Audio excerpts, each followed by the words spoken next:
My child, stop. Stop running. Stop scrolling. Stop numbing yourself with distractions. Look at me. Hear me. This moment is not random. It's divine appointment. I am calling your name because I need you to listen. Now. The message I speak over you is not distant or delayed. It is alive in this very breath. The ending is just the beginning. What you've been mourning as loss is what I am transforming into life. This is not the end of your story. This is the turning of heaven's page. So still your heart and open your spirit, because what I'm about to say changes everything. Listen to me, my child. Before you even formed the words, before your heart could gather the courage to speak, I already heard you. The trembling in your spirit, the quiet ache you've been carrying in silence, reached me long before your voice could. You think this moment came out of nowhere, that your heart suddenly demanded to talk to me right now. But I tell you the truth, it was I who stirred the longing within you. It was I who whispered your name in the unseen places, calling you back to me, even when you didn't realize you were hearing my voice. You have been searching for something, peace, relief, understanding, and you thought it was just the pressure of life that drove you here. But no, beloved. This urgency, this need, this it has to be right now. It is my spirit drawing you close, pulling you into a divine moment you could not postpone any longer. You've been walking through days filled with noise, people's voices, your own thoughts, the constant hum of the world. But underneath it all, there was another sound, a soft, persistent whisper that would not leave you alone. It came when the house grew quiet, when the distractions faded, when the weight of what you were holding became too heavy to pretend about. You felt it in your chest, the stirring, the sense that something sacred was about to unfold. That whisper was me. I have been calling your name with a love so relentless, so patient, that even your weariness could not silence it. I saw you when you tried to push the feeling aside, telling yourself you didn't have time to pray, that you'd deal with it later. But I waited. I waited while you worked through your tasks, while you smiled for others, while you told yourself you were fine.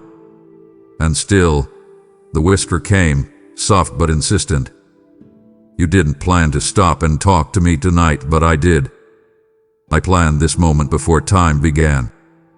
I have been arranging the hours, the circumstances, the emotions, all leading to this one encounter where your heart would finally stop running long enough to hear mine.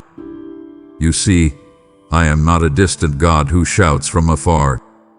I do not demand your attention through thunder or fear.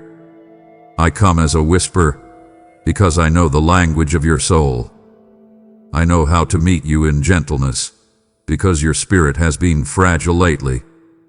You have been strong for Zoon, strong for others, strong for yourself, but tonight, I'm not asking for your strength. I am asking for your stillness. The storm has been loud, yes, but I am the whisper that comes before it, preparing your heart to stand through it and to find me within it. I want you to understand this. I was never far. When you felt that eerie calm before everything started falling apart, I was already there, holding back what could have destroyed you.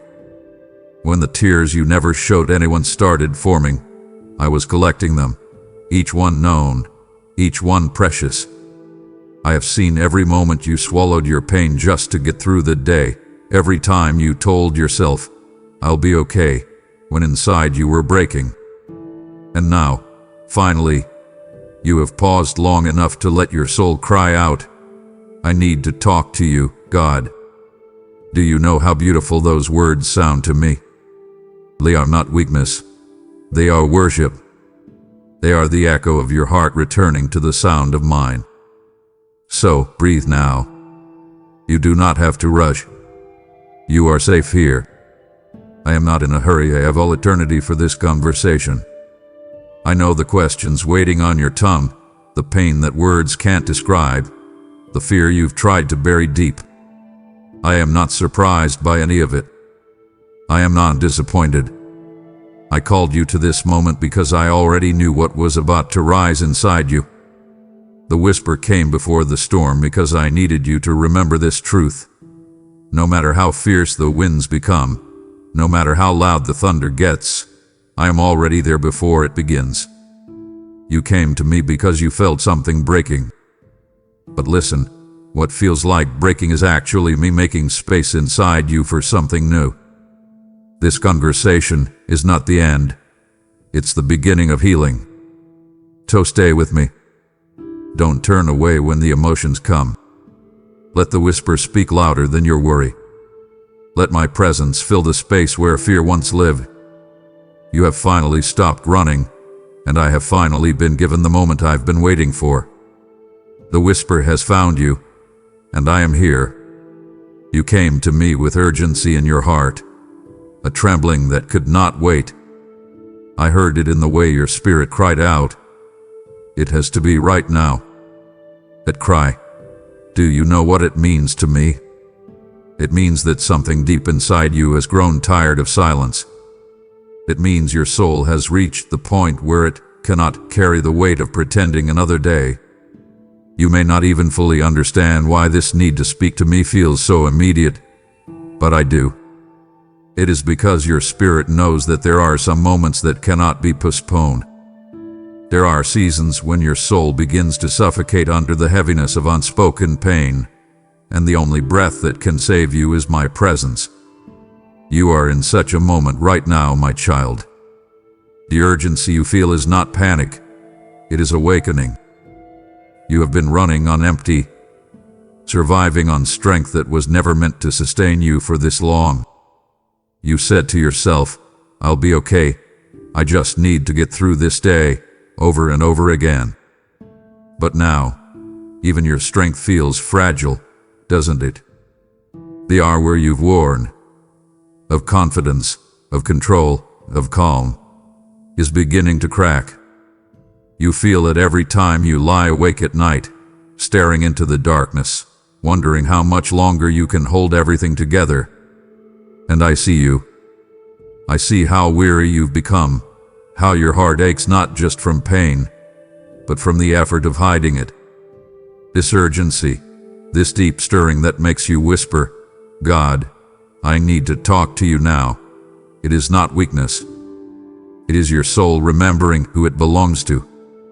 You have tried to handle so much on your own, so many burdens that no one else sees.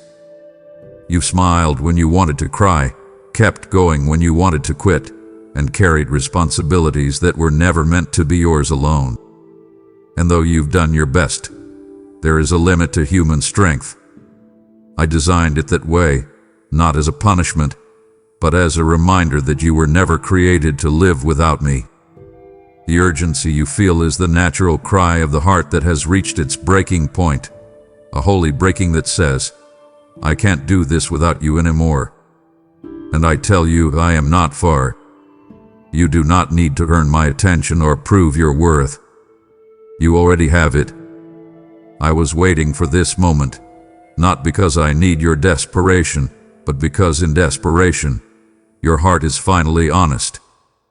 This conversation, my beloved, is holy ground. The world may call this a breakdown, but I call it breakthrough. You may think you're falling apart, but I see you falling into my arms. The urgency you feel is not chaos. It's me pulling you out of numbness, out of pretending, out of survival. I am the one who placed that urgency inside you, because I could not bear to watch you sink deeper into exhaustion without my peace. You've mistaken your inner ache for anxiety, but it's actually me knocking on the door of your heart, saying, let me in right now, before you drown in silence. So let's not wait another moment. Don't try to compose yourself before you speak to me. Don't try to make your words neat or polished. I do not need rehearsed prayers. I want your real ones. Tell me everything you've buried, even the things that don't sound holy. Tell me your anger, your confusion, your shame. I can handle all of it, because I have already seen all of it. You don't have to be careful with me. You don't have to be strong with me. I am not fragile, but I am tender with you. This urgency you feel, it is not something to fear. It is my invitation. Let this be the moment where you stop running from yourself and start resting in me. You were right to say, it has to be now, because this is your moment of awakening, the one I prepared long before you knew you'd need it. The urgency of your soul has brought you here, and here, I am ready to heal you. Before you ever reached for me, I was already reaching for you.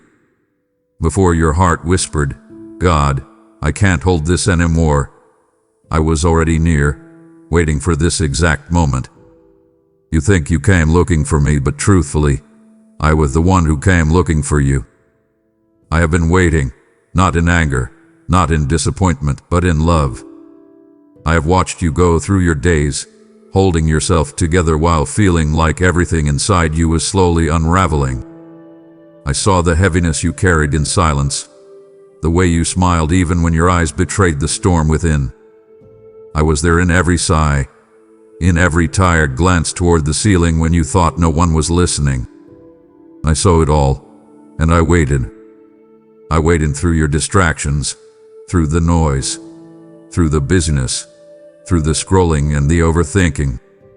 I waited through your doubts, through your questions about whether I even cared, through the times you thought I had turned away. I never turned. I stayed. You didn't know that my silence wasn't absence.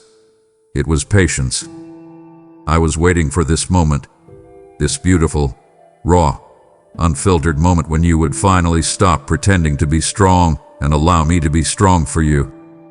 You have tried to carry yourself through storms that were never meant to be faced alone. You thought I wanted you to prove your faith by enduring silently, but I never asked that of you. I only asked for your honesty. And tonight, I finally have it.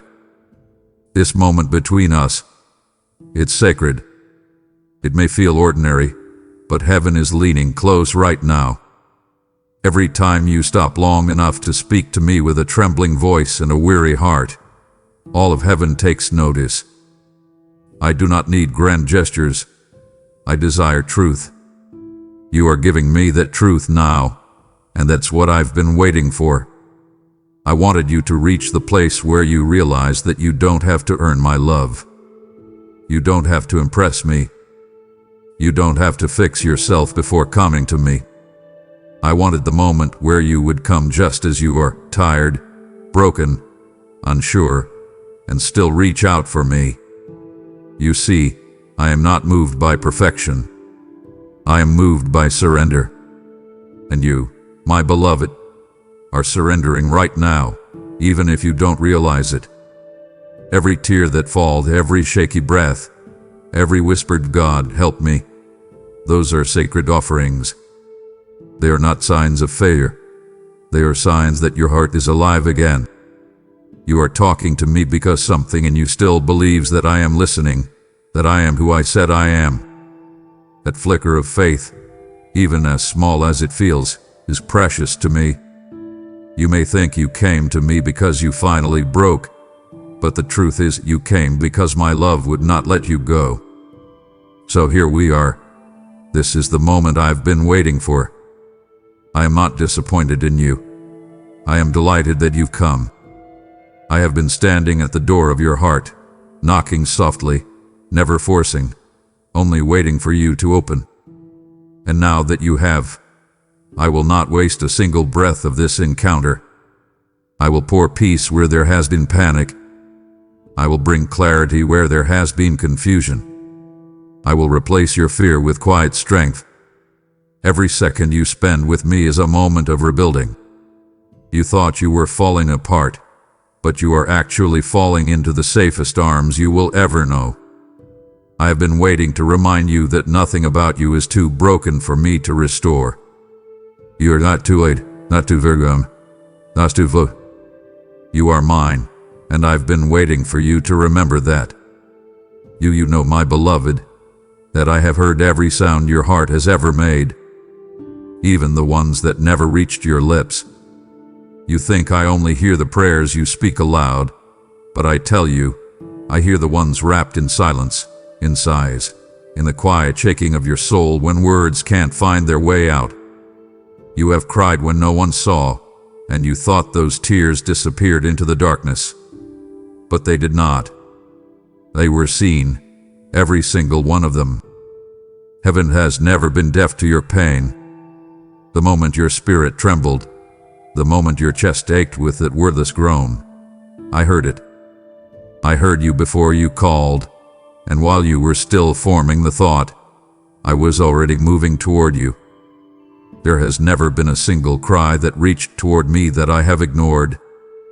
You sometimes wonder if your prayers even make it past the ceiling, if I hear them, if I care. But your cries do not need to be eloquent to reach heaven. They just need to be real.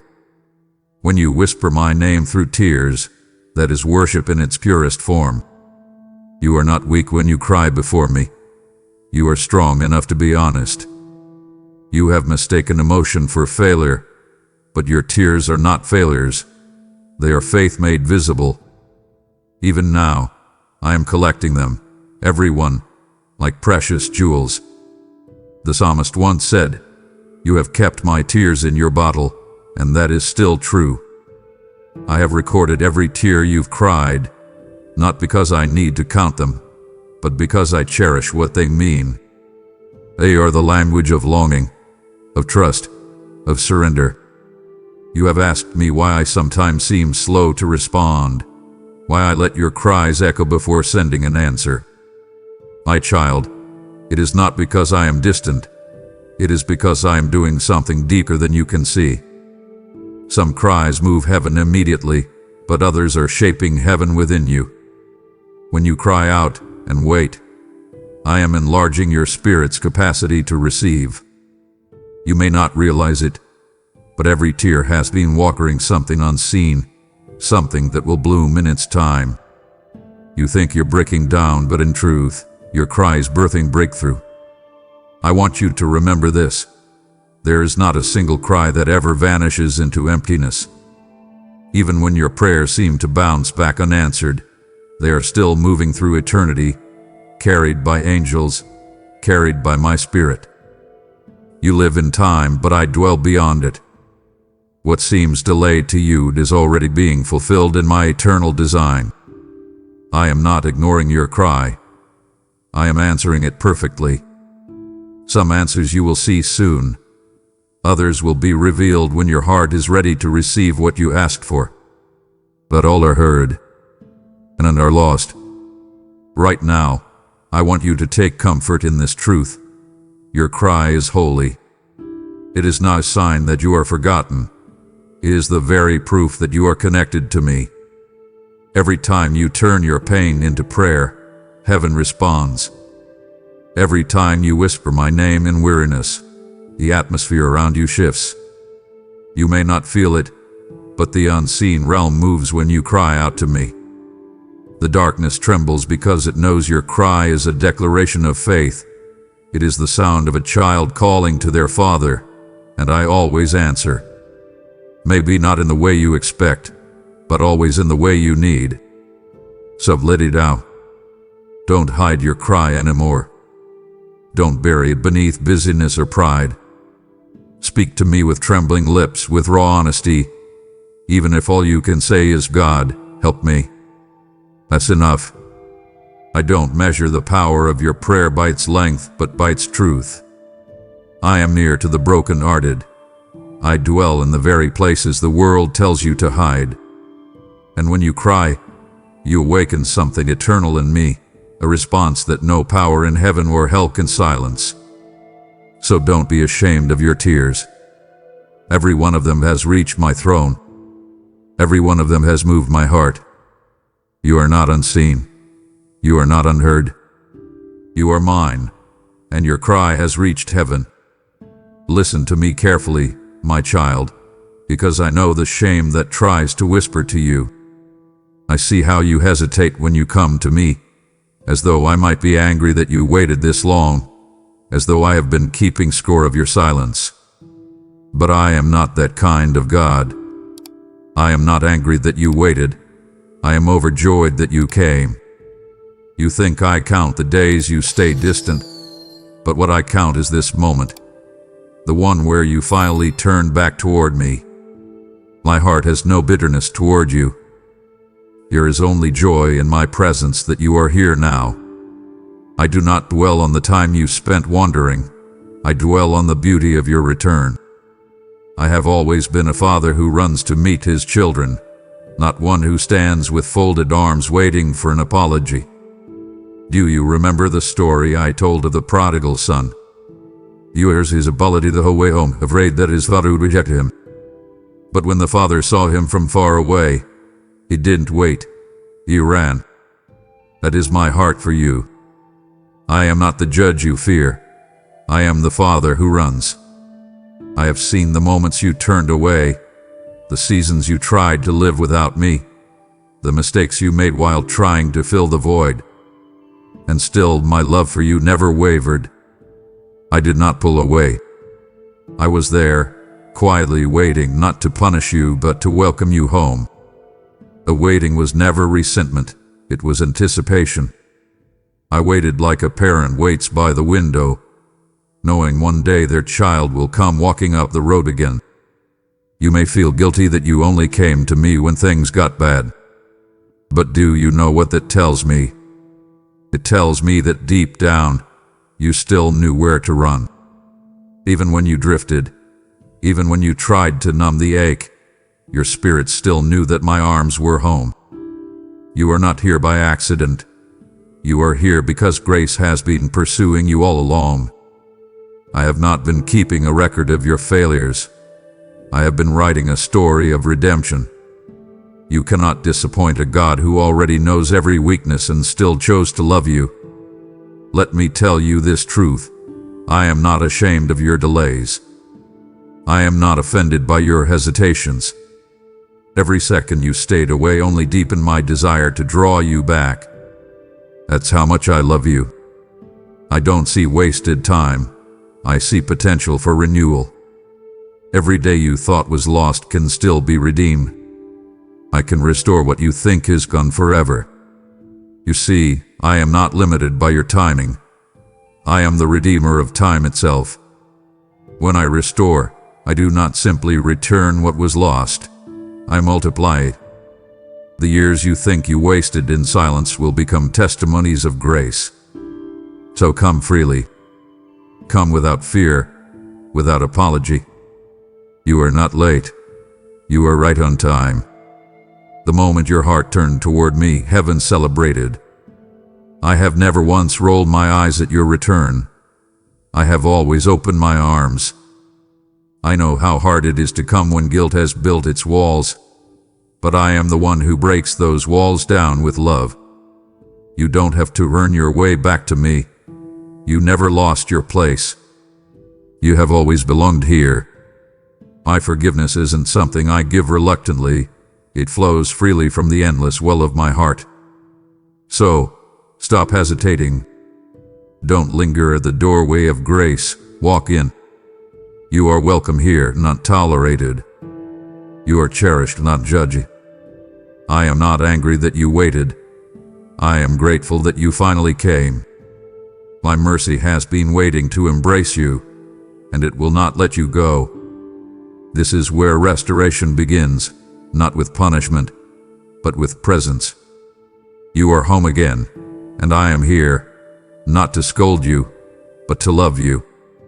I see them, those walls you've built around your heart, thick, heavy, carefully constructed from years of pain, disappointment, and fear. You think I can't see through them, but I see everything that hides behind them. You've built them to survive, to protect yourself from more hurt, from more loss, from the possibility of being broken again. I understand why you did it. Every wall has a reason. Every brick was laid by trembling hands trying to keep from bleeding again. I know how much it cost you to stay standing, to appear unbothered, to smile while silently fortifying yourself against another blow. But now, my child, I'm asking for something holy, something terrifyingly beautiful. Let them fall. Let the walls fall, not because you failed, but because you no longer need them to be safe. You have me now. You see, those walls that once protected you are now keeping you from the very healing you've been asking for. You've prayed for peace, but peace cannot enter a walled heart. You've asked for love, but love cannot flow where fear has sealed the gates. I am not asking you to expose yourself to more pain. I am asking you to trust me with what's inside. I am gentle, and I know where it hurts. I will not step carelessly into your wounds. I will not tear through your defenses violently. I will whisper through them until you're ready to let me in. You don't have to break them down all at once. Just open a window. Let a little light in. Let me breathe into the places that have forgotten what warmth feels like. You've been strong for so long that vulnerability feels dangerous. I know that. You learned early that showing weakness invited disappointment. You learned that love sometimes hurts, that trust can betray, that promises can be broken. But my love is not like theirs. My love doesn't wound to control. It heals to restore. I am not another voice that will use your openness against you. When I say, let the walls fall, I am not asking you to lose protection. I am offering you a greater one, my presence. In me, you are safer than any wall you could build. There are things inside those walls that you haven't looked at in years, memories, regrets, the pain you never gave yourself permission to feel. They're heavy, aren't they? You've tried to ignore them, to bury them under work, laughter, and busyness, but they still breathe in the shadows. I see them, and I am not afraid of them. I want to walk with you through those buried rooms of your heart, to touch what you've called untouchable. I will not shame you. I will not rush you. I will move with compassion and precision, because I know what I am doing. I am the architect who can take down walls without destroying the structure. When the walls fall, it will feel strange at first. Vulnerability always does. The light may sting your eyes, and the openness may make you feel unsteady. But stay with me. What once felt like exposure will soon feel like freedom. You won't have to hide anymore. Not from me, not from yourself. You'll find that being known completely by me is not terrifying, it's liberating. There is no rejection waiting here, only restoration. I am not coming to tear down what you built in fear. I am coming to rebuild you in love. So, let them fall, piece by piece. Let me into the rooms you've locked, into the secrets you've buried, into the pain you never spoke aloud. Let me walk through your heart and fill every broken corner with peace. I promise you, when these walls come down, you will not crumble, you will breathe again. What you thought would destroy you will actually heal you. You will see that my presence is stronger than your fear, that my love is a better shelter than your solitude. Let the walls fall, beloved.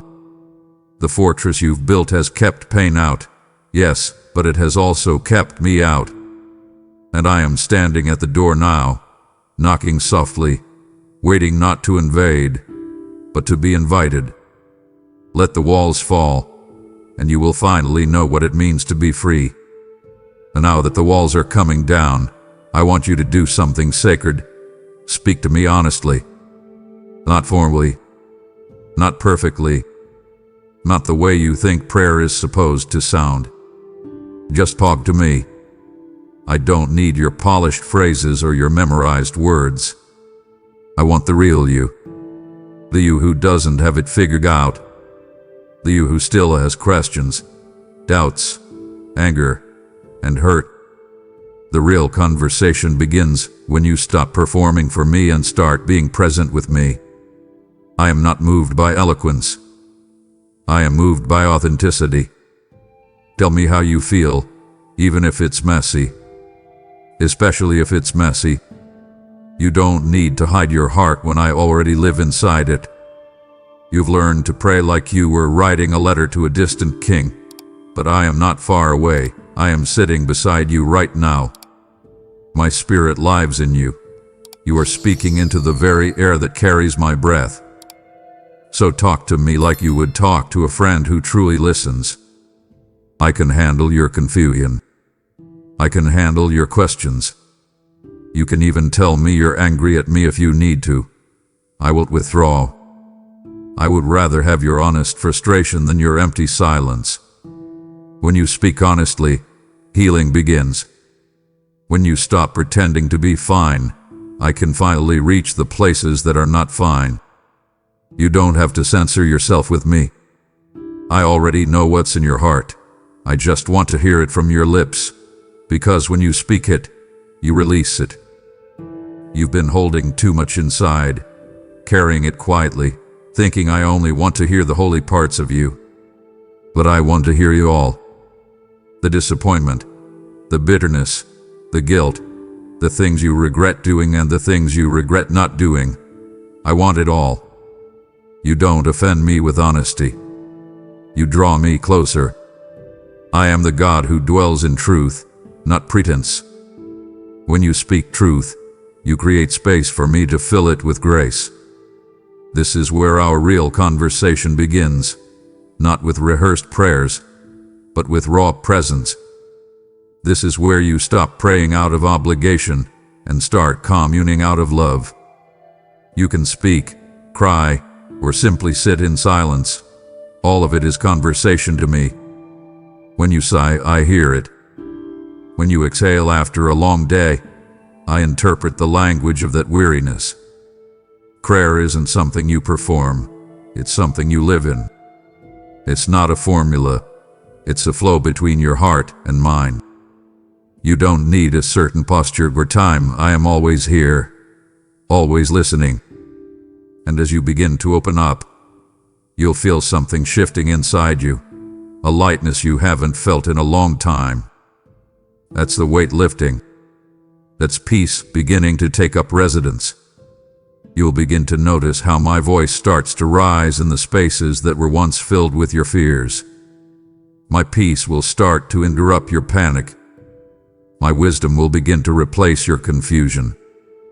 That is what real conversation with me does. It transforms you from the inside out. So, keep talking. Don't stop when you feel better. Don't stop when the tears dry. Keep the conversation going until prayer becomes the rhythm of your heart, the language of your living.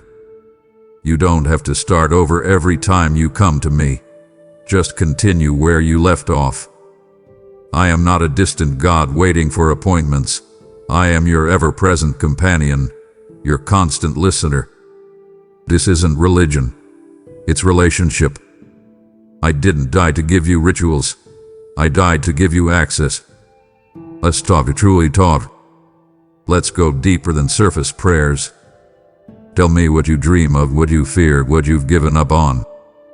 Tell me what you still hope for but are too afraid to admit. I am listening, not to correct you, but to comfort you. Not to condemn you, but to heal you. The real conversation begins now, and it will never have to end. You as if you heard him love you. This is not just prayer anymore. This is communion, heart to heart, soul to spirit, forever. You've wondered, haven't you? You've asked in the quiet corners of your mind, where are you, God? Why can't I feel you? I have heard that question echo in your soul so many times. You've mistaken silence for distance, delay for disinterest, absence for abandonment. But I tell you the truth, I have never been distant from you, not for a moment. You may not have seen me, but I have been closer than the air you breathe. You may not have felt my hand, but it has been resting over your life the entire time. Even when your faith grew faint, even when doubt wrapped around your heart like fog, I was there. My presence doesn't depend on your awareness. It depends on my promise. And I promised you long ago, I will never leave you nor forsake you. That vow still stands. It always will. You see, my nearness is not always loud. Sometimes it's not in the thunder, or in the fire, or in the wind. Sometimes it's in the whisper, in the stillness you've learned to overlook. You keep looking for me in the spectacular, but I've been standing quietly beside you in the ordinary. I was in the sunlight that fell across your face when you didn't think you'd make it through the day. I was in the kind word that found you just when you were breaking. I was in the quiet strength that rose up inside you when you should have fallen apart. You thought that was you holding on, but that was me holding you. You have believed that because I didn't speak the way you expected, I must not have been speaking at all.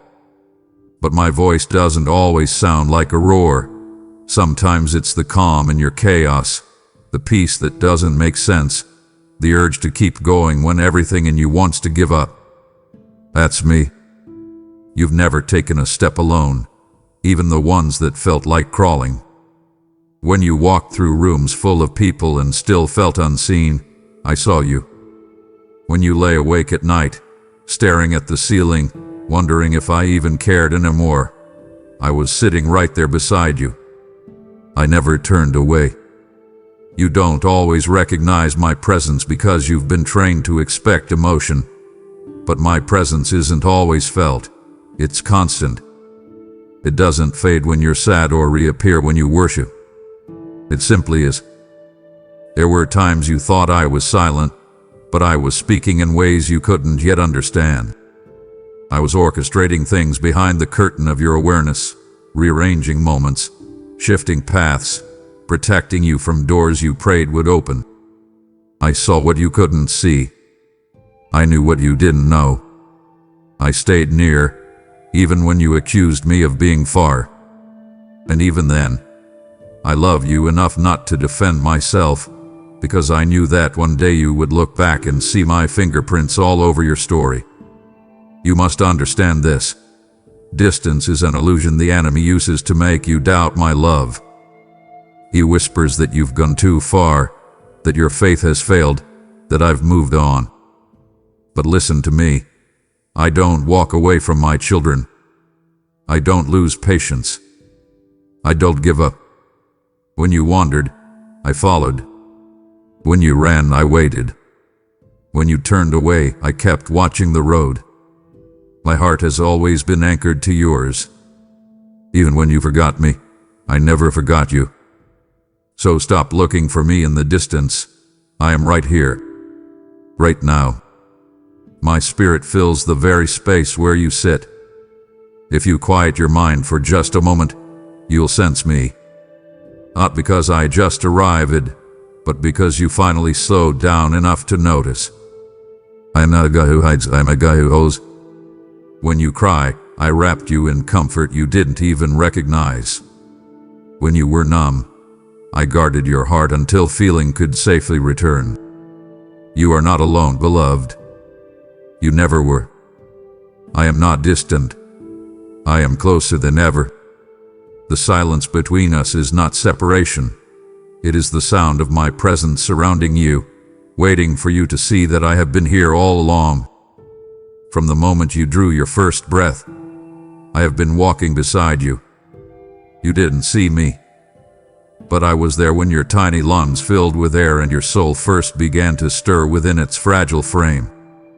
I have walked with you through every joy and every heartbreak, every victory and every valley. Not once did I take my eyes off you. I was there when you were a child, laughing freely before the world taught you to hide. I was there the first time you felt misunderstood, the first time you felt small, the first time you wondered if you mattered. I was there when you made choices that broke your own heart, and I never walked away. You thought I left when things fell apart, but that was when I drew closest. Every tear-stained pillow, every sleepless night, every deep breath you took just to keep going. I was beside you. When people walked out, I stayed. When the door slammed, I remained on the other side, whispering, "You are still loved." When your plans collapsed and your dreams shattered at your feet, I was already standing in the ruins with you, ready to rebuild. You've mistaken my stillness for indifference, but I was walking beside you, carrying the pieces you couldn't bear to hold. You didn't see me because you were looking for rescue, but I was offering endurance. You wanted an escape. I was offering presence. I never promised you a life without pain, but I promised you a life where pain could not separate you from my love. There are chapters of your life that you can't even think about without feeling the ache again.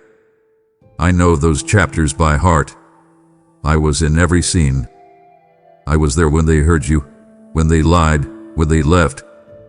I was the one who kept your heart beating when grief tried to stop it.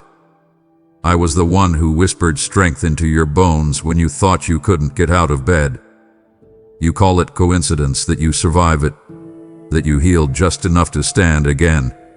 But I call it grace. I call it proof that I never let go. You think you're scarred beyond repair, but those scars are proof of our journey together.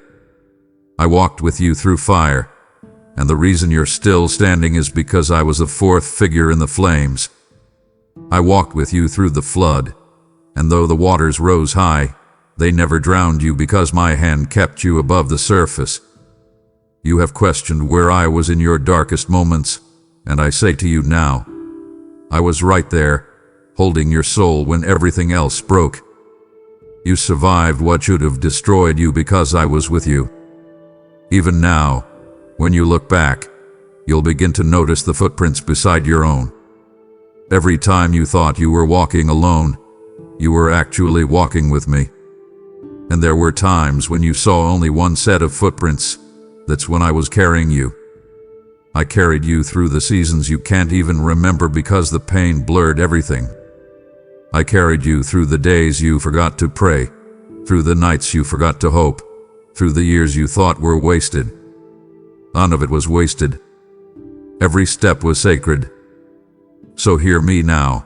You have never walked a single day of your life without me. I didn't miss a moment.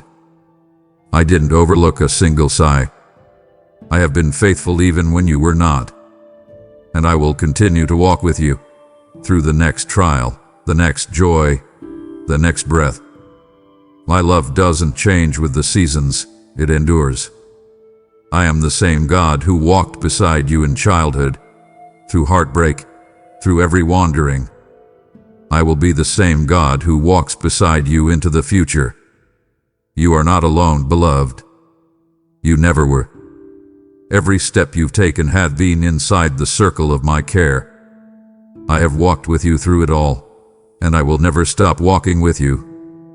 Stop for a moment and breathe, my beloved. Right here, right now. Don't rush to the next thing. Don't try to fix what's broken. Don't fill the silence with more noise. This is a sacred pause. You've been running for so long, running from pain, from expectation, from the feeling that if you slow down, everything might fall apart. But this moment of stillness is not your undoing. It's your restoration. You are not falling behind by stopping. You are being called back into rhythm with me. I didn't create you for constant motion. I created you for communion. This pause is not punishment. It's an invitation. You've been carrying the weight of too much, haven't you? Responsibilities, worries, deadlines, decisions, all pressing against your mind, all demanding your strength. You tell yourself you can't stop, that everything depends on you holding it together. But I am whispering to you now, it's safe to stop. The world won't collapse if you rest. You've mistaken activity for progress, but sometimes movement only leads to exhaustion, not growth. The pause I'm asking of you isn't empty, it's holy. It's the space where I can refill what life has drained. You cannot hear my voice in the constant noise, so I call you into silence, not to isolate you, but to draw you closer to me. You remember how I spoke to Elijah. There was wind, there was earthquake, there was fire, but I was not in them. Then came a still, small voice. That's where I was, and that's where I am now.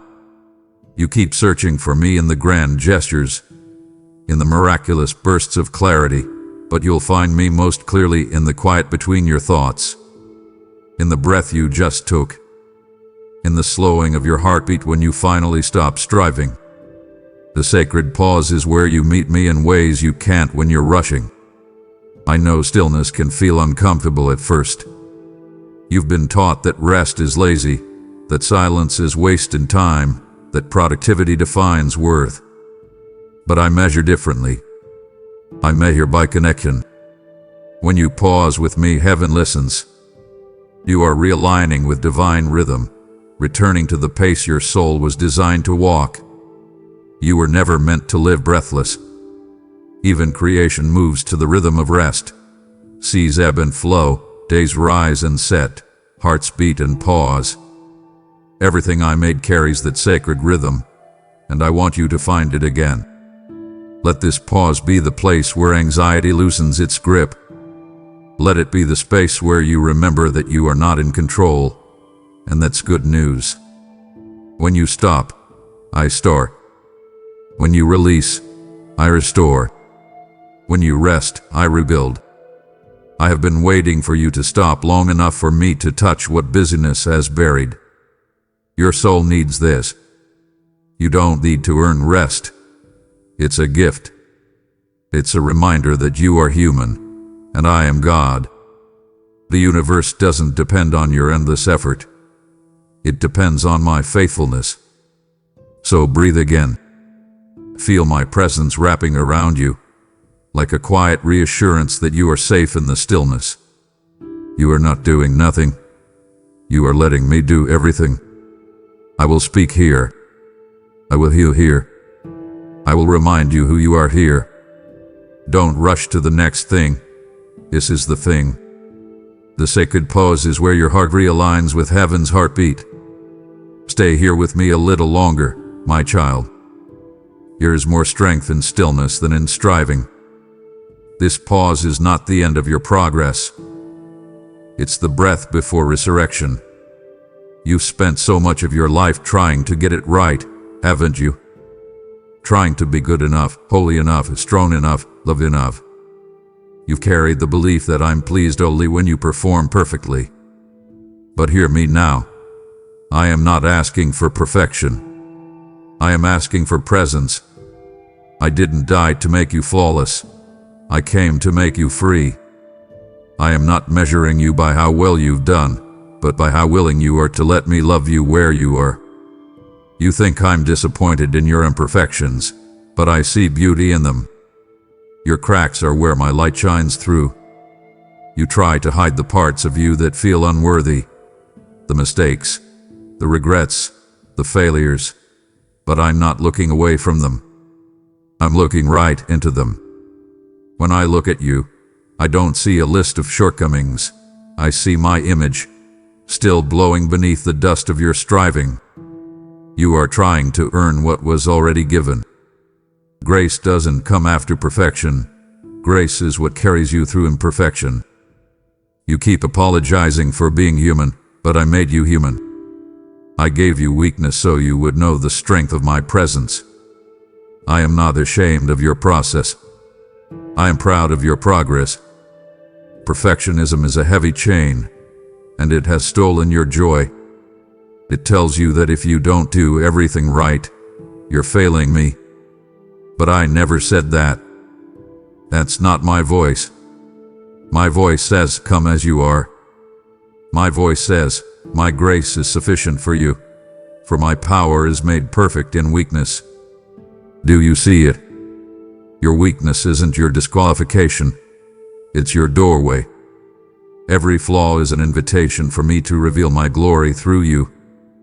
I don't use the perfect. I perfect those I use.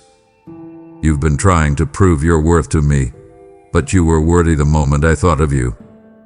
You can stop striving now. You can stop trying to fix what I've already forgiven. I'm not sitting in heaven tallying your failures. I'm sitting beside you, reminding you that nothing you've done can change my love for you. Even your mistakes have purpose. They've humbled you, softened you, taught you compassion. They've made room for me. I know how hard you are on yourself. You replay conversations, regret decisions, wish you'd done better. But I see you learning. I see you growing. I see you returning. That's what matters to me. I'm not waiting for perfection before I bless you. I'm blessing you while you're still in progress. You think you have to get your life together before I can use you, but I've been using you all along. Your story, your struggles, your scars, they're all part of my masterpiece. So stop apologizing for not being perfect. Stop believing that you have to prove your love through flawless obedience. I don't love you because of what you do. I love you because of who you are, mine. You are the work of my hands, and I delight in you. Every stumble, every start over, every whispered prayer in the middle of your mess, they move me. I am not repelled by your humanity. I am drawn to it. Let go of the lie that perfection equals holiness. Holiness is not flawlessness. It is surrender. It is saying, Lord, I need you. And when you do that, when you admit that you can't do it on your own, that's when my power fills the gaps. That's when grace rushes in. So rest, my child. Rest in the truth that I am not waiting for you to be perfect. I'm walking with you while you become. You are loved right now, not some future version of you. And that love will not change, no matter how many times you fall, because I am not asking for perfection. I'm asking for you. I want you to stop hiding the mess. Stop pretending that the pieces of your life must be polished before you bring them to me. I did not ask for your performance. I asked for your presence. You keep trying to tidy the soul before you invite me in, as though I am offended by the disorder. But I am the one who steps into chaos and calls it creation. When I said, "Let there be light," I was speaking into darkness. When I speak now, I am speaking into yours. I am not afraid of what you call a mess. I am drawn to it, because where you see failure, I see fertile ground for grace. You think you have to hide the clutter of your heart, the doubts that still whisper, the habits you can't seem to break, the guilt that stains every thought of me. But I already know every corner of it. I have walked the hallways of your heart while you were still trying to lock the doors. I've seen the unwashed dishes of regret, the scattered fragments of promises you couldn't keep, the dust of old wounds that you sweep beneath the rug of distraction. Bring it to me. All of it. I will not flinch. I will not scold. I will kneel beside you and begin to restore. You say, Lord, it's too dirty in here. I say, that's exactly where I do my best work. My love is not allergic to your imperfection. It thrives there. The cross was not clean. Redemption was born in the middle of blood and dirt, pain and shame. You see, I have already entered the messiest moment in history to redeem you. Why would I shrink back from the messiest moment in your heart? Bring me the addiction, the resentment, the jealousy, the secret anger. Bring me the loneliness that you dress in laughter. I can only heal what you hand me. When you hide your pain, it festers. When you expose it to me, it breathes again. I am not asking you to analyze the mess, only to surrender it. You've been sorting through it, trying to decide what is too ugly to show me. None of it is. The very thing you're most ashamed of could become the testimony that sets another soul free once my grace touches it. Nothing surrendered to me is wasted. I turn brokenness into bread. I turn dirt into destiny. I turn what you call disaster into the doorway of new beginnings. So come as you are, without the filters, without the rehearsed prayers. Sit with me in the middle of the clutter. Let the tears fall if they need to. Let the truth spill out like water over stones. You do not have to edit yourself in my presence. I already wrote your story, including the chapters you wish you could erase. You don't need to understand how I will make beauty from this. You only need to let me start. When you bring me your mess, you make room for miracles. When you hold on to it, you stay stuck in management instead of transformation. You have managed long enough. Hand it over now. All of it. The relationships you can't fix, the wounds you can't close, the guilt that won't loosen its grip. Place it at my feet. I will not push it back toward you. I will gather it up like a potter gathers clay, wet, shapeless, yet full of potential, and I will form something beautiful again. And listen, when I finish, you won't just be cleaned up. You will be made new. Not bleached of history, but redeemed through it. Your scars will still be there, but they will shine as evidence of healing, not shame. Bring me your mess, beloved. You are not too much for me, and your chaos is not beyond repair. Bring it all, and watch what I can do with the pieces you thought were ruin. You've been carrying more than you were ever meant to bear. I see it in your shoulders, tight with invisible strain. I hear it in the quiet heaviness of your sighs. You wake up already tired, because the weight isn't only physical. It's spiritual, emotional, invisible to others but not to me. You've learned to smile while something inside you aches under the pressure. You think strength means never setting it down, but real strength begins when you let me lift it. My child, the weight you carry was never yours alone. You have mistaken endurance for faithfulness, but faithfulness sometimes looks like release. You carry people, outcomes, expectations. You try to manage what others think of you, what tomorrow will bring, what yesterday left behind. You gather it all in your hands until your fingers shake from gripping it. You whisper, I can't drop this. But I whisper back, you were never asked to hold it. My hands are larger. My shoulders stronger. I carried the cross. I can carry your concerns. You are not failing by resting. You are trusting. Let me have it. The worry that wakes you at night, the responsibility that drains you, the fear that no one else understands. I know how much it costs you to keep pretending you're fine. Remember when I said, come to me, all who are weary and burdened, and I will give you rest. That was not poetry. That was a promise. You keep trying to figure everything out before you hand it to me. But I don't need your strategy. I need your surrender. Lay the weight down. You think dropping it means everything will fall apart. But when you place it in my hands, you are not losing control. You are returning it to the one who actually has it. The world praises the ones who carry the most, but heaven blesses the ones who trust the most. You have carried long enough. Now I want you to walk light. Your worth is not measured by how much you can handle, but by how deeply you can rest in me. Even the strong grow weary. Even the faithful bend under too much load. I never designed you to be the savior of every situation. That role is already filled. I know how hard it is to release what feels like your responsibility. You care deeply. You want to make things right. But when you carry what belongs to me, you end up crushed by it. That's why you feel anxious even when nothing obvious is wrong. The soul knows when it's holding what it shouldn't. Hand it back. Whisper it if you must. Lord, I give this to you. Every time you do, you lighten your spirit.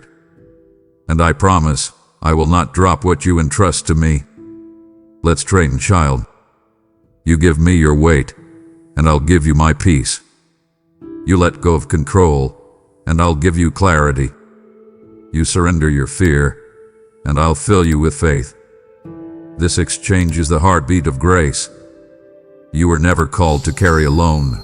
You were called to walk with me. Even now, as you read these words, I am lifting what's pressing hardest against you. Can you feel it easing? That's me. The invisible relief you sense is not imagination, it's intervention. From this moment on, I want you to live lighter. When a new worry tries to climb onto your shoulders, stop it early. Say, no, this belongs to God. I will take it every time. The only weight I ask you to carry is the weight of my love, a yoke that fits, a burden that blesses. Everything else is excess. You are not meant to be a beast of burden. You are meant to be a child held by grace. Let me carry what crushes you. Walk beside me, free, breathing deeply again. The ground beneath you is steady because my arms are underneath it all. The weight you carry is mine now, and you are free to rest. I see it. The fear you carry like a quiet shadow, the one you don't always name out loud. It hides behind your careful words, behind your composure, behind your attempts to stay in control. You fear losing what you love. You fear failing, being forgotten, being misunderstood. You fear that if you let go, everything might fall apart. I know why you're afraid. You've been hurt before. You've seen promises break, people change, foundations crumble. You've built your life around survival, and now you struggle to trust what you can't see. But listen closely, beloved. I understand that fear, but I did not design you to live in it. You were made for freedom. You were not meant to be ruled by what is. You were made to be anchored in what is, and what is me. You think fear means you have failed in faith, but it doesn't. Fear is simply proof that you are human, proof that you are aware of your limits. I don't condemn you for feeling afraid. I meet you there. I don't wait for your courage to appear before I draw close. I draw close so that your courage can be born. Do you remember when Peter saw the storm and began to sink? The waves were real. The wind was real. But my hand was more real. The storm didn't disqualify him from my reach, and neither does yours. I know you're trembling. I've seen you hold your breath in moments that felt too heavy. I was there, watching, whispering, look at me. Not at the waves, at me. Fear grows loud when your focus shifts to everything you can't control. You replay scenarios, imagine outcomes, try to brace yourself for every possible loss. But you cannot prepare for everything, and you don't have to. That's my role, not yours.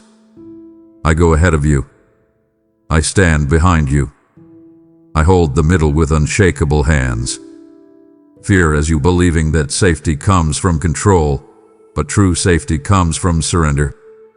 When you release your grip, you fall into my grasp. I know why you're afraid to let go. It's because you've let go before and got hurt. You've trusted and been betrayed. You've loved and been left. But I am not them. I don't fail. I don't abandon. My love doesn't change when circumstances do. You're not risking heartbreak when you trust me. You're returning home. Every time you reach for me through fear, something eternal shifts inside you. Courage doesn't mean you stop trembling. It means you move through the trembling, knowing I walk beside you. Let me tell you what happens when you hand me your fear. I don't erase the storm. I teach you to walk on it. I don't silence the unknown. I fill it with my presence until it no longer has power to paralyze you. Fear will still whisper, but it will no longer command. It will still try to rise, but it will meet resistance in the peace I've placed within you. The more you look at me, the smaller fear becomes. You can't fight fear by willpower. You overcome it by worship. Every time you say, I trust you, even while trembling, fear loses a little more ground. So, breathe now. You don't have to pretend to be fearless. You only need to be honest. Tell me what frightens you, and I will meet you in that confession with calm. My perfect love casts out fear, not because it demands your bravery, but because it surrounds you completely. When my love becomes more real to you than your fear, the fear begins to fade. And even when it tries to return, remember this: you are never facing it alone. I know why you're afraid, but I also know what's waiting on the other side of that fear: freedom. Take my hand, we'll walk through it together. There are so many voices around you, aren't there? So many opinions, expectations, distractions, all shouting at once, pulling your heart in 100 directions. You wake up to noise and fall asleep to it. The noise tells you who to be, what to fear, what to chase, what to hide. It demands your attention, feeds your insecurity, and leaves you weary. And in the middle of it, my voice often feels small, doesn't it? But it's not small. It's sacred. The noise shouts to control you. My voice whispers to free you. You've been surrounded by so much volume that silence feels foreign. But I am not lost in the crowd of sound. I am still speaking. You just need to slow down long enough to listen. My voice doesn't compete with chaos. It doesn't scream to be heard. It comes quietly, intentionally, in the stillness you often run from. The noise promises quick answers, but my voice brings true peace. The will judge, jury. I whisper, be still. The noise says, prove yourself. I say, you are already mine. The noise says, you're not enough. I say, I am. That's how you know which one is me. I don't speak to condemn. I speak to calm. I don't speak to exhaust. I speak to empower. You've been listening to voices that sound like truth but taste like fear. The enemy loves to disguise his tone to mimic concern. He will sound like logic while planting anxiety. He will sound like responsibility while breeding shame. But I speak differently. My words bring rest, not restlessness. When I speak, your soul exhales. When I speak, confusion untangles. When I speak, peace returns. If what you're hearing doesn't lead you to peace, it isn't me. You wonder sometimes why you can't hear me clearly. But my voice doesn't vanish. It gets buried under the noise. Every notification, every worry, every inner critic builds a wall between us. You say you want to hear me, but then you fill every pause with something else: music, scrolling, talking, thinking. I'm not in competition with those things, but I wait beyond them. I speak in the quiet places, in the pauses you avoid because they feel uncomfortable. Silence can be sacred if you let it become a space for my presence. Do you remember when I calmed the storm? I didn't shout over the wind. I spoke to it. Peace, be still. My authority doesn't need volume. It carries power in whisper. I'm still speaking those same words over the storm of your mind. Peace, be still. You don't need to shout to reach me. You need to quiet yourself to receive me. The world celebrates noise. Heaven treasures stillness.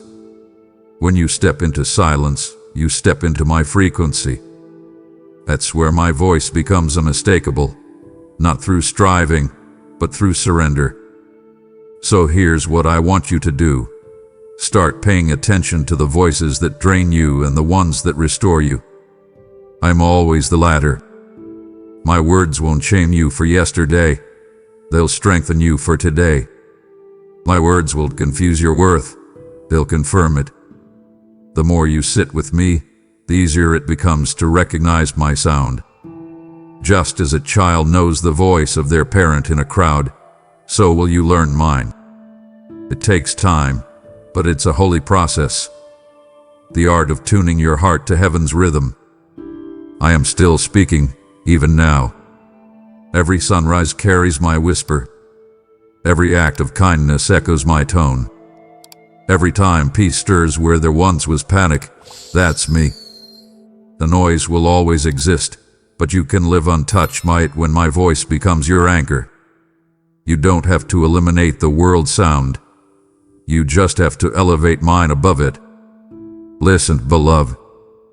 Can you hear it now? That soft, steady voice reminding you that you are safe, seen, chosen. That's me, still speaking, still guiding, still loving you through the noise. Lean in, my beloved. Be still and listen closely, because I have something to tell you. Something I've been waiting for the right moment to whisper to your heart. You've been asking me for answers, searching for direction, pleading for clarity about why certain things have unfolded the way they have. And though you've heard silence, I have not been ignoring you. I've been preparing you to hear what I'm about to say. Sometimes I don't speak right away because your heart needs to be quieted enough to truly receive what I'm saying. But you're ready now. You've been emptied of so many distractions, and now there is room for my voice to be heard clearly. So listen closely. I have something to tell you. It's not about what you've lost, but about who you're becoming.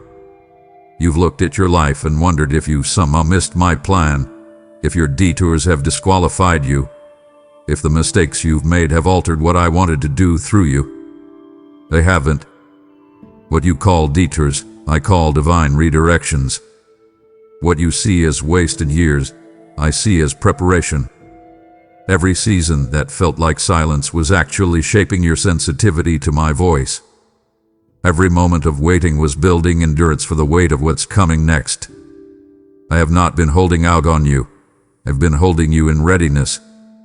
You've been praying for purpose, but I've been building character. You've been asking for open doors, but I've been strengthening your steps so that when the doors open, you'll walk through them with confidence instead of fear. Here's what I want you to know.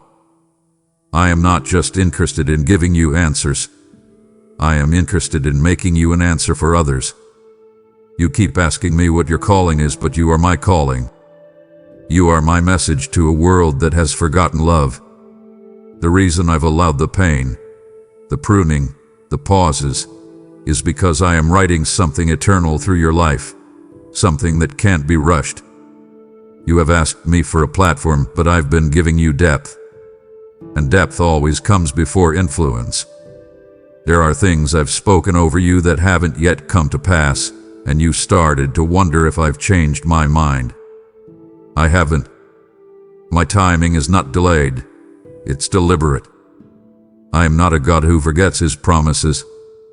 Every word I've spoken still stands, sealed in heaven, waiting for the moment when your maturity meets my appointed time. You are closer to that moment than you think. Don't lose heart. The waiting is not wasted. The preparation is not punishment. I've been refining you in secret so that when I reveal you in public, no storm will be able to shake what I've built in you. So here's what I want you to carry away from this moment. I have something new to tell you. Not just that you are loved, but that you are ready. You are ready to trust me again, to step forward again, to believe that your story is not over but just beginning. I'm about to breathe new life into places you thought were dead.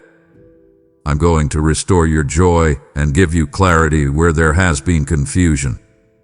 And when I do, you'll look back and realize why I couldn't give you what you wanted earlier, because what I'm giving you now is far greater than what you asked for. So rest, child. The next chapter is unfolding even as you read these words. You don't need to figure it all out. You only need to stay close. You'll hear my instructions when you need them, and my peace will accompany each step. I have something to tell you, and it's this. Your story is far from finished, and I am not through showing my glory through your life. Stay with me. A revelation is coming. I know the word breaking frightens you. You've equated breaking with failure, with loss, with destruction. You've prayed, God, please don't let me break, because you thought breaking meant the end of you. But what if I told you that breaking is not your ending, it's your becoming? There is beauty in the breaking, though it rarely feels beautiful in the moment. You see only the shattering, the falling apart, the pieces scattered across the ground. But I see something different. I see transformation. I see freedom. I see the moment where self-sufficiency ends and grace begins. Do you remember the alabaster jar that was broken before me? It had to be broken for the fragrance to fill the room. If it had remained sealed, it would have looked beautiful on the outside, but its purpose would have been trapped inside. You, too, have been like that jar. You've carried beauty, strength, potential, but the breaking has released the fragrance of your life in ways you could never have planned. What feels like loss to you smells like worship to me. Every tear, every surrender, every moment you thought was failure, those are the fragrances that rise before my throne. When life breaks you, I don't stand far away watching from a distance. I kneel beside you. I gather the pieces. I hold them in my hands, and I begin to rebuild. But I never put you back together the way you were. I make you stronger, softer, wiser. I shape you in ways that can hold more grace than before. You pray for me to fix you, but I'm not fixing. I'm transforming. The breaking isn't to destroy. It's to make space for the new thing I am doing in you. Some doors only open through cracks. Some revelations only come through surrender. You've been asking, why, Lord? Why did it have to hurt this much? Because sometimes pain is the only tool sharp enough to cut away what's been slowly killing you. You didn't see how the pride, the fear, the control were choking your spirit. But I did. I allowed the breaking not to wound you, but to free you. And though it hurt, He also healed. You think of breaking as losing everything, but what you've really lost is only what could not stay. I remove what doesn't belong so that what is eternal can remain. Look back at your journey. You've been through storms that should have broken you beyond repair, yet here you are, still breathing, still reaching for me. That's not weakness, that's resurrection. The breaking didn't end you. It revealed me within you. Every time you thought you were finished, I was quietly writing a new beginning. Every time something shattered, I was rearranging it into something sacred. You may still see scars, but they are not marks of defeat. They are proof of redemption. And when you finally understand the beauty of the breaking, fear loses its hold. You'll stop asking me to prevent the breaking, and you'll start trusting me through it. You'll see that the cracks let my light in, and that what looked ruined was really being remade. I'm not just making you whole again, I'm making you holy. And holiness doesn't come from perfection, it comes from surrender. So don't despise the breaking anymore. Don't see it as punishment. See it as preparation. You are being shaped by my hands, molded by love that refuses to let you stay the same. I know it hurts. I know you wish it could have been easier. But you'll thank me one day for every moment that brought you closer to who I created you to be. Because when the breaking is done, you'll see it clearly. You were never broken down. You were broken open. And that, my beloved, is where beauty begins. There is so much happening within you that you can't yet see, my beloved. You look at yourself and think, I'm not getting better. I'm still struggling. I still feel broken. But you don't realize that healing often begins in silence, beneath the surface, in the deep places where no one else can look. You think because you can't feel progress that there isn't any, but I am working, even in what feels still. I am healing what you can't see. There are layers within your soul, places that trauma, disappointment, and fear have built like walls around your heart. You've learned to live with them, but I'm dismantling them gently, piece by piece, so that the real you, the one I designed before pain touched you, can breathe again. You've prayed for me to heal the obvious wounds, the ones you can name. But some of the most painful injuries aren't visible. They're buried under old survival habits, under self-protection, under silence, under the need to appear strong. You've lived so long in defense mode that you've mistaken numbness for peace. But I see the difference. I know how tired your soul is from holding itself together. And that's why I've been working underneath the surface, quietly, steadily, precisely. Healing doesn't always announce itself. Sometimes it looks like finally sleeping through the night. Sometimes it looks like breathing a little easier after crying. Sometimes it looks like not reacting the way you used to when life gets heavy. Those small shifts, those are miracles too. You think I've forgotten because you can't see the change, but the deepest healings happen where no eyes can reach. Do you remember when I healed the blind man with mud? I could have just spoken, but I chose a process. Healing isn't just about the outcome. It's about what happens to your faith along the way. If I fixed everything instantly, your heart wouldn't learn to trust me. It would only thank me. But trust is deeper than gratitude. It's the root of transformation. I'm not only healing you from what happened, I'm teaching you how to live healed. There are wounds you don't even realize you carry, old words that settled in your mind like poison, lies that whispered, "You'll never be enough. You'll always be alone. You'll never change." Those lies have shaped the way you see yourself, but I am rewriting the script. I'm cleansing your inner world of voices that were never mine. I'm teaching you how to speak life again, how to think, hope, and believe like someone who knows they are loved. My spirit is touching places you've ignored for years, restoring tenderness where you grew hard, peace where you learned to be numb. You've been asking me, when will I feel whole again? And I say to you, wholeness isn't a destination, it's a revelation. You are already being made whole as you trust me in the unseen. You may not notice the daily progress, but I do. I see the way you're starting to forgive faster, to hope sooner, to love deeper. That's not coincidence, that's healing. I am untangling the knots in your soul, removing bitterness from roots so deep you forgot they existed.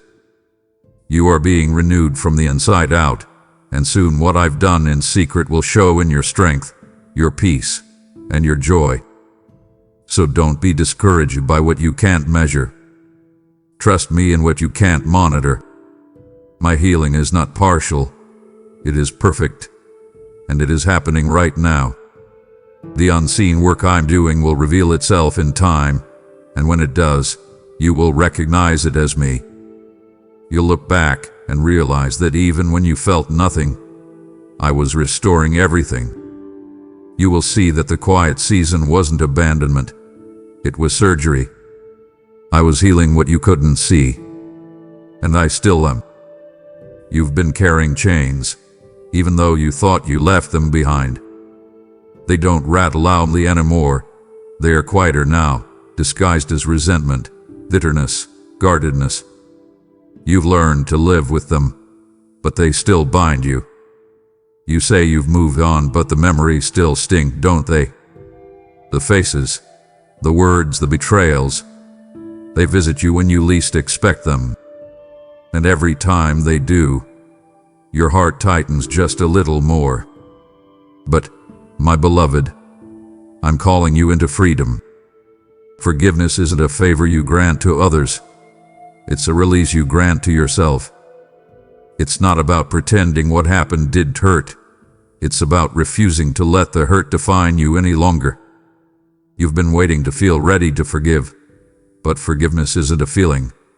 It's a decision. It's the moment you stop letting someone else's wound control your peace. I know it's hard. I know what it's like to be betrayed, misunderstood, rejected. I felt it all too. I was abandoned by those I love most, pierced by the very ones I came to save, and still, I forgave. Not because they deserved it, but because love demanded it. Love cannot coexist with chains. Forgiveness isn't about excusing injustice, it's about ending the power it has over your soul. You think that if you forgive, it means they won. But in truth, forgiveness is your victory. It's how you reclaim your power, your peace, your joy. Holding on to resentment is like drinking poison and hoping someone else feels the pain. But when you forgive, you set down the cup, and I fill your hands with healing instead. You're not meant to carry offenses. They weigh down your spirit, cloud your hearing, block my flow of peace. That's why I keep whispering to your heart, let it go. Not to minimize your pain, but to multiply your freedom. I know you've tried before. You said the words, I forgive, but the hurt kept coming back. That's because forgiveness is rarely a one-time act. It's a process of untangling your heart from the past. Every time you release a little more, you get lighter. And I'm right there with you in it. When you struggle to forgive, ask me to help you see them as I do. Not through the lens of what they did, but through the lens of who they are. Broken, wounded, just like you once were. That doesn't mean you excuse their actions or invite them back into places they can't honor. It means you free your spirit from the grip of what they've done. And there's another forgiveness I'm calling you toward. The forgiveness of yourself. You've been punishing yourself for things long forgiven. You replay your mistakes as if regret could rewrite history. But I've already covered those chapters in grace. When I said, it is finished, that included your guilt. Stop crucifying yourself for what I already died for. You can't move forward while dragging shame like an anchor. Forgive yourself, child. You are not who you were. You are being renewed daily by mercy that doesn't run out. Forgiveness doesn't erase justice. It restores your heart's alignment with mine. You can trust me to handle the justice. That's my work. Your work is to walk in freedom. When you release what they did to me, I hold it with perfect hands. I will deal with it rightly. And you, my beloved, will finally breathe again. The anger, the exhaustion, the heaviness, it will lift. Because forgiveness opens the door to peace. So, here's what I want you to do. Whisper their name, even if it shakes, and say, I release them. Then whisper your own name and say, I release me. That's when heaven leans close, because that's where freedom begins. I will meet you in that moment, and the chains will fall, not because you forced them to, but because grace made them unnecessary. Forgiveness is freedom. It's time to walk out of the prison you've outgrown. Look closely, my beloved, and you'll see it. Small signs of life rising where you thought everything had died. I know it's hard to believe right now, but I am making all things new. Not some things. Not the easy things. All things. Even the ones that broke you. Even the ones that still sting when you think about them. You look at the ruins and see loss, but I see beginnings. I'm not patching your past. I'm rebuilding your future. I'm not gluing broken pieces back together just to make them look whole. I'm transforming them into something completely different, something stronger, something redeemed. You've cried over what you lost. You've mourned the seasons that ended before you were ready. You've stood over the ashes of what used to be and asked, why, Lord? But ashes are where new creation begins. Remember, I formed humanity from the dust. I bring beauty from the barren. I create gardens from graves. What you thought was final was just the soil for something eternal. I haven't forgotten the years that were stolen from you, the relationships that crumbled, the dreams that died quietly in your heart. I am restoring them, not always in the way you expect, but in the way that fulfills the purpose I placed in you from the start. You've asked me, how can anything good come from this? Let me answer you clearly, because I am good. My goodness doesn't depend on your circumstances. It defines them. You've measured my faithfulness by what you've seen, but my work often happens where your eyes can't reach. While you've been grieving, I've been growing. While you've been waiting, I've been weaving the pieces of your story into a tapestry that will one day make sense. The parts that don't add up now will be the very ones that display my glory later. You thought some chapters were wasted, but I waste nothing. I am not only redeeming what was broken, I'm also rewriting the narrative around it. I'm turning regret into wisdom, sorrow into empathy, loss into legacy. What you walk through will become the very thing that helps others find me. Your pain is becoming purpose, and your story will become a doorway of hope for someone else who feels beyond redemption. I am making all things new, not by erasing the past, but by transforming it into testimony. Sometimes, the new thing I'm creating begins in discomfort. You've felt the stretching, the pulling, the tension of change. It's because new life always pushes through resistance. You can't move into the new while clinging to the old. That's why I've allowed certain doors to close and certain people to fade. It's not rejection, it's redirection. I remove what no longer fits where I'm leading you. The pruning hurts, I know, but it makes space for fruit that lasts. Trust me when I say, nothing is being taken from you that won't return multiplied in another form. You are walking into a season of renewal. I am breathing fresh wind into weary places. I am reviving old dreams and giving you new ones. The things you thought were over are being resurrected, not in their old shape, but in divine design. Watch what I do with your obedience, your surrender, your willingness to believe again. You will see how I take what was broken and make it beautiful, how I turn mourning into dancing, despair into praise. So lift your eyes. Don't stare at the ruins any longer. Look at the light beginning to break through. I am making all things new, even now. You don't have to understand how. You only need to trust who. I am not done with your story. The old has passed away, and the new is already unfolding beneath your feet. Step forward in faith, beloved. The page is turned, and everything that follows will bear the mark of renewal. The road you're walking now doesn't look familiar, does it? You felt it in your spirit. The shift, the change, the sense that what's ahead won't be like what's behind. You've been trying to compare this season to the last one, but they're not meant to match. The road ahead is different, and that's by design. I'm leading you somewhere new, somewhere that requires trust more than understanding. You've outgrown certain patterns, places, and people, and though letting go feels uncertain, it's necessary. This next chapter cannot be built on old foundations. I know you've been wondering why the same doors don't open anymore, why the same strategies no longer work, why the same prayers don't feel the same. It's because you're not meant to go back, you're meant to go beyond. What worked in the past was grace for that season, but new seasons require new obedience. You can't walk the road ahead using yesterday's map. The path is unfamiliar because I'm teaching you to follow my presence, not your plan. You've said, Lord, I can't see the way forward, and I say, that's because I'm asking you to walk by faith, not by sight. When you can't see where you're going, you have to listen more carefully. This is how intimacy grows, not in clarity, but in dependence.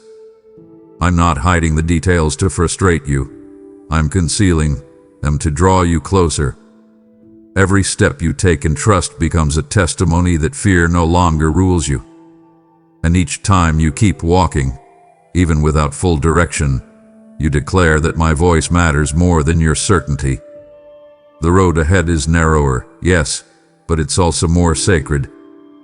It's where distractions fall away and purpose becomes clearer. You may feel like you're losing, but you're actually gaining focus. There will be fewer companions on this path, not because you're unloved, but because this stretch of the journey is designed for refinement. Some can't go where you're going, and that's okay. Love them, bless them, but keep walking. You were never meant to remain in places I only meant to pass through. You might fear that this road leads to isolation, but it doesn't. It leads to deeper connection with me. You will find that in the quiet stretches, where no one else seems to understand, my voice becomes unmistakably real. You'll learn that strength isn't found in crowds but in communion. You'll discover that peace isn't in predictability, but in my presence walking beside you. The road ahead may feel uncertain, but it is already known to me. Every twist, every turn, every delay, I've already walked it before you. There will be moments when you'll want to turn back, to retreat to what's comfortable. But comfort isn't always calling, it's often clinging. And I love you too much to let you settle. You've prayed for greater purpose, for deeper intimacy, for clearer faith. This is how those prayers are answered, through the journey that stretches you beyond your limits. I'm not setting you up for failure. I am setting you up for fulfillment. Keep your eyes on me. Don't measure this path by what you understand, but by who is guiding you. When it feels steep, take my hand. When it feels lonely, remember my promise. I will be with you always. When it feels uncertain, let hope be your compass. You are not wandering, you are being led. The road ahead is different because you are different. You've been refined by fire, softened by grace, strengthened by surrender. You're no longer who you were when the journey began. And soon, you'll see what I've been preparing you for, the destination that makes every detour worthwhile. Keep walking, child. Don't look back. You are not lost. You are being led. And the road ahead, though unfamiliar, is the one that leads straight into the fullness of my promise. You've been running for so long, haven't you? Running from deadlines, from pressure, from the expectations of others, and sometimes even from yourself. You've convinced yourself that rest is something to be earned, something you can allow only after everything else is done. But I'm here to teach you something higher, something holy. Rest is not a reward. It is a command, a rhythm, a sacred posture of trust. I am teaching you to rest. Not the kind of rest that merely stops your body, but the kind that calms your soul. The kind that silences the voice that says you must keep striving to prove your worth. You've worn strength like armor for years, thinking you must stay busy to stay safe. But I didn't design you to live exhausted. You are not meant to carry every burden until you collapse beneath it. You have mistaken constant movement for faithfulness, but faithfulness is not about how much you can do. It's about how deeply you can abide. The world celebrates hustle, but heaven values stillness. The world tells you to push harder, but I'm telling you to lean deeper. I don't want your performance. I want your peace. When I rested on the seventh day of creation, it wasn't because I was tired, it was because I was finished. My rest was a declaration that the work was complete. When you learn to rest in me, you are making the same declaration. It is finished. You're saying, I trust that God is still working when I am not. That's what faith looks like, not just believing I can move mountains, but believing I can hold the world together without your help. I know that sounds impossible for you sometimes. You're used to carrying everyone, managing everything, anticipating every need. But rest requires surrender. It's a holy act of letting go. I'm not asking you to stop caring. I'm asking you to stop controlling, to stop letting anxiety masquerade as responsibility, to stop calling exhaustion obedience. True obedience listens when I say, "Be still and know that I am God." You said you want to hear my voice more clearly, but my voice speaks loudest in stillness. Rest creates the space where revelation can breathe. You've been praying for peace, but peace is born in the pause. So, when I slow your steps, when I close certain doors, when I draw you into quiet seasons, don't resist it. Don't call it stagnation, call it sanctification. I'm not punishing you by pausing you, I'm protecting you. I know the pace that would break you. I also know the rhythm that will rebuild you. You are in my hands, and I'm resetting your heart's tempo to match heaven's. You'll find that when you move from rest instead of rush, everything flows differently. The anxiety fades. The striving stops. You begin to notice beauty again, to breathe again, to hear we again. Rest is not about doing nothing. It's about remembering who I am. It's about living from victory, not toward it. It's about understanding that your life doesn't depend on constant effort. It depends on constant connection. I am not impressed by your burnout. I am moved by your trust. I am teaching you to rest, because in rest, you rediscover me. And in rediscovering me, you rediscover yourself, the you I created before the noise, before the pressure, before the endless doing. So lay it down. The schedule, the striving, the fear that if you stop, everything will fall apart. I hold all things together, including you. Let me show you that my peace is stronger than your pace. Rest, beloved.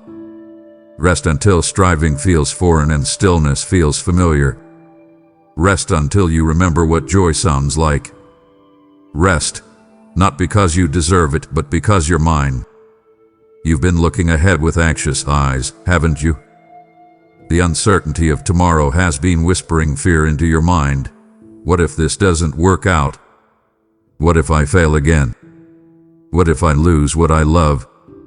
I see how those thoughts keep looping, how you've tried to plan your way out of worry. But listen to me now. Your future is safe with me. Not maybe safe, not somewhat secure, completely, perfectly, eternally safe. I know the path ahead of you because I wrote it before you ever took your first breath. Nothing about your tomorrow surprises me. I've already stood in every place you're afraid to step. You've been trying to hold your future in your hands, but it's too heavy for human fingers. That's why it keeps slipping through them. I never asked you to carry it. I asked you to trust me with it. I am the author and the finisher of your faith. You've seen the first few chapters of your story, but I've already written the last one, and I can promise you this. It ends in redemption. I will not abandon the work I began in you. What I start, I finish. What I plant, I water. What I promise, I fulfill. I know you fear disappointment, but disappointment only exists when you place your hope in outcomes instead of in me. Your peace cannot depend on how the plan unfolds. It must rest in who holds the plan. You look ahead and see possibilities for failure. I look ahead and see opportunities for grace. You see uncertainty, I see destiny. You see unanswered prayers. I see unfolding purpose. Every delay, every detour, every closed door, they all serve the story I'm writing.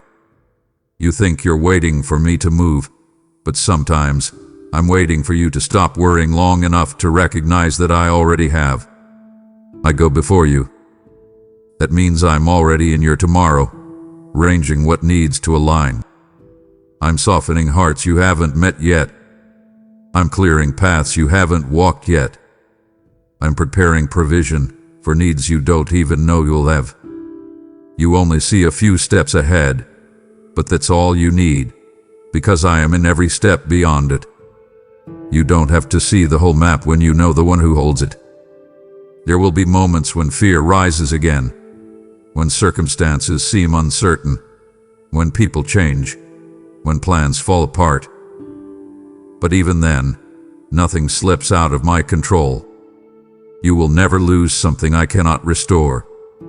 You will never walk into a season I haven't already equipped you for. The future that feels fragile to you is firmly held in my hands.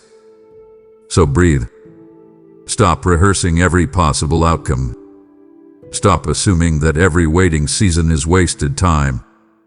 I'm not withholding, I'm weaving. I'm not delaying, I'm designing. Trust that I know what I'm doing. You don't have to chase clarity when you can rest in my sovereignty. Your future isn't a riddle to solve. It's a promise to walk into. And when the fear comes back, and it will come back to this truth, you are not walking toward the unknown. You are walking toward me. I am your destination. Your future is not something distant you must fight to reach. It's already covered in my presence. Every tomorrow you're worried about, I'm already in it. Every what if you dread, I've already answered with grace. So lift your head, child. Tomorrow is not your enemy. It's your inheritance. Your future is not fragile. It's secured by nail-scarred hands. You don't need to control it, because I already do. You don't need to fear it, because I'm already there. And when the days ahead come, one by one, you'll find me in each of them, steady, faithful, and waiting with joy. Your future is safe with me. Always has been. Always will be. I know what you've been thinking lately, that maybe I've changed my mind about you, that perhaps you've wandered too far, failed too often, doubted too deeply. You tell yourself that surely someone else would make a better choice for what I'm asking, someone stronger, holier, more faithful. But hear me now, you are still chosen. I didn't choose you because you were flawless, I chose you because I love you. I knew every weakness, every detour, every dark night before I called your name. And still, I said to you, I want you. My choosing of you was never based on your perfection. It was based on my purpose. And my purpose does not change when you stumble. You think your mistakes have disqualified you, but I tell you, they've only deepened your understanding of grace. You've seen your humanity, and that humility will now carry my glory more purely than before. I am not looking for the strongest. I am looking for the surrendered. You see brokenness as a reason I can't use you, but I see it as the very thing that makes you usable. My light shines brightest through the cracks you try to hide. The world tells you that worth must be earned, but I told you long ago, you were chosen before you could prove anything. You were chosen before your first prayer, before your first breath. My call is older than your failures, and stronger than your fears. There have been times when you pulled away, thinking you disqualified yourself by your silence or by your sin. But I never revoked your calling. You may have drifted, but my hand never released you. My purpose may have been delayed by your distractions, but it has not been denied. I am the God who redeems time. What you think is too late, I can restore in a moment. What you think is wasted, I can weave into wisdom. My plans are not fragile. They do not break because you did. You've looked at others and said, they are better suited for this. They've stayed faithful. They've done more. But I didn't choose you to compete. I chose you to complete. There's a part of my plan that only your life, your voice, your experience can fulfill. The way you've walked through pain, the compassion that was born in your suffering, the lessons learned in your failures, those are your anointing. I've anointed you not in spite of your past, but because of it. You are not behind. You are being positioned. Listen closely. Your identity is not in your performance. It's in my choosing. You can stop trying to earn what's already yours. You don't have to beg for favor. You are walking in it. My choosing is not a contract. It's a covenant. That means it doesn't end when you break down. It holds when you fall apart. It holds through doubt, through distance, through every season of silence. You belong to me, and nothing can unchoose what I've chosen. So lift your head again. The call still stands. The gifts I placed in you are still alive. The assignment still breathes beneath your hesitation. You haven't missed it. You're being reawakened to it. This isn't the end of your usefulness. It's the beginning of your redemption. I am not looking for perfection in this season. I'm looking for your yes. You are still chosen, beloved. Not because you've been perfect, but because you are mine, and I do not change my mind about my own. There is more power in your yes than you realize. Heaven moves when you surrender. The moment your heart whispers, "Yes, Lord," something shifts in the unseen. I don't require eloquent speeches or grand gestures, just willingness. One quiet yes has changed the course of eternity before, and it can again. Mary said yes, and the Savior entered the world. Moses said yes, and a nation walked free.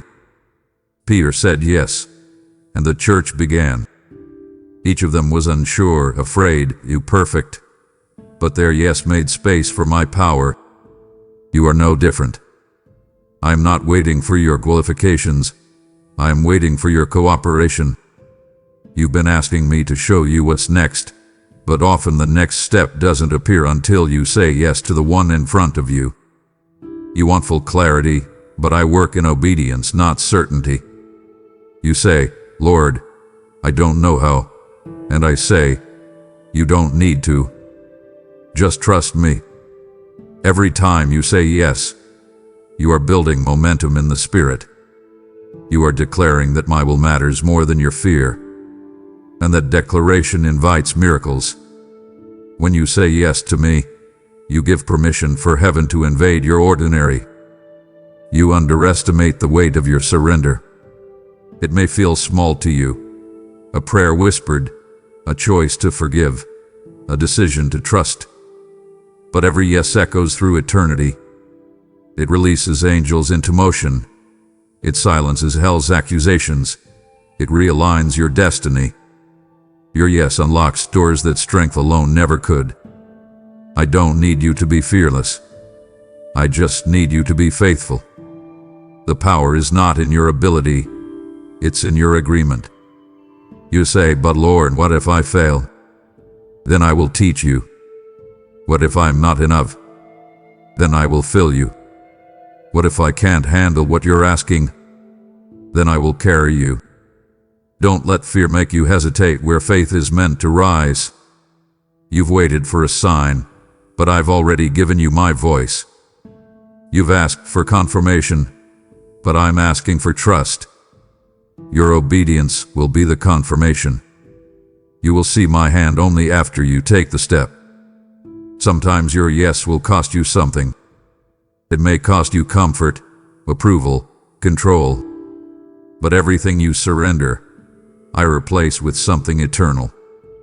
Every time you lay something down, I raise something up. Your yes is the seed of resurrection. You can't imagine how many lives are waiting on the other side of your obedience. Someone's healing, someone's hope, someone's encounter with me. It may all begin with your willingness. You've said no before, and I know why. You were afraid, uncertain, tired. But grace is patient. I haven't withdrawn the invitation. My plans are waiting for your yes, not punishing you for your no. You can begin again, right now. It's never too late to surrender. Every delay has only deepened your dependence, and that makes your yes now even more powerful. When you say yes to me, you align yourself with the flow of my Spirit. You step out of striving, and into supernatural partnership.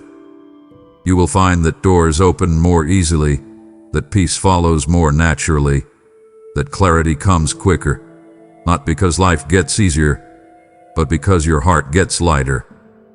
My will was never meant to be a burden. It's meant to be a rhythm. When you walk in it, everything finds its right place. So don't overthink it. Don't wait until you feel ready.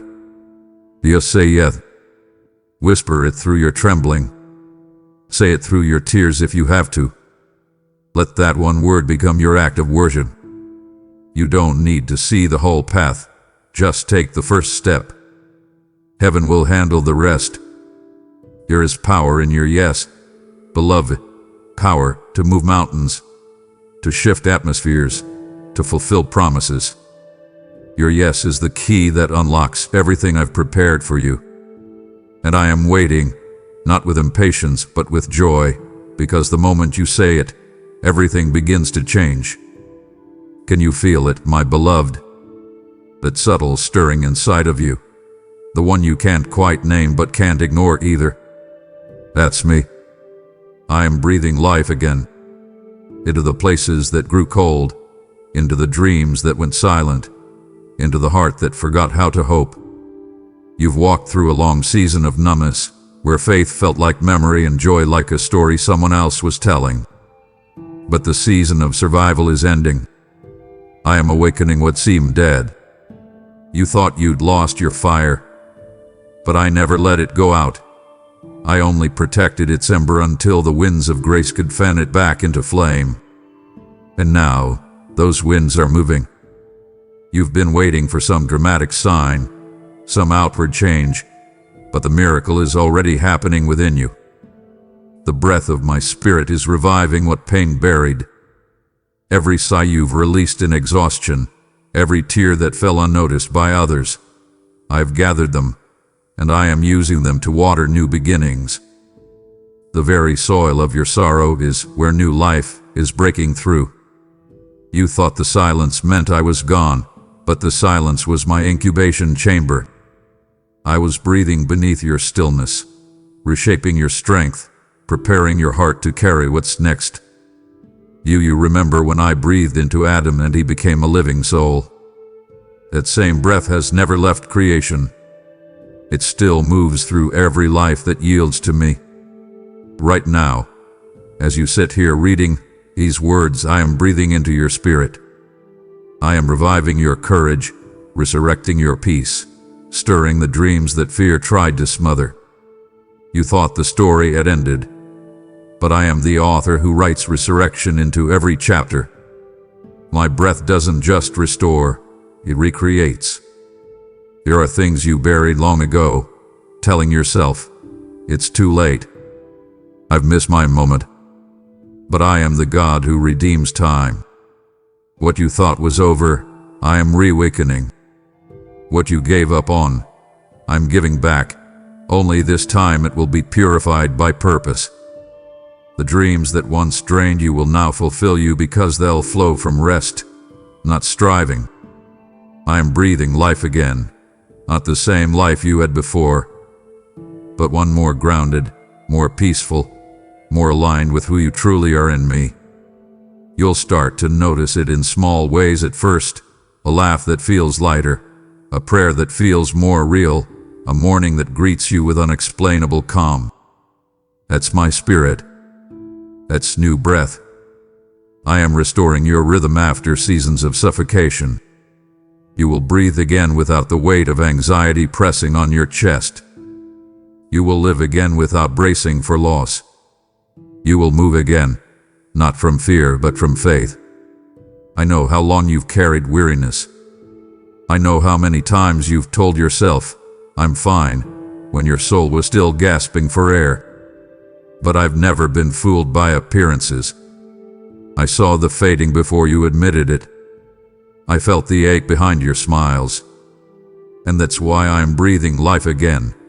Not because you earned it, but because I love you.